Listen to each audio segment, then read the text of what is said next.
तत्र किञ्चित् मया स्मर्तव्यम् अयम् अवसरः मया लब्धः तेन एव मम मनसि आनन्दः जायते। गुरुजनानां कृपया विठ्ठलरामानुज अस्माकं पीठाधीश्वराणां कृपया पराङ्कुशचरणानां कृपया तत्र स्थानं मया लब्धं तेषां नामस्मरणाय तस्मात् अहं तावत् कृतज्ञताम् एवं व्यक्ति যার জন্মস্থানে এসেছি তার কোনোদিন জন্ম হয় না, মৃত্যু হয় না।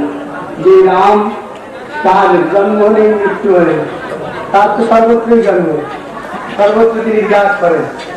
অনবরণীয়ান মহতমহিয়ান সর্বম পরিদম ব্রহ্ম, রাম স্বয়ং, রাম নাম ব্রহ্ম, তিনি সর্বত্র বিরাজ করেন।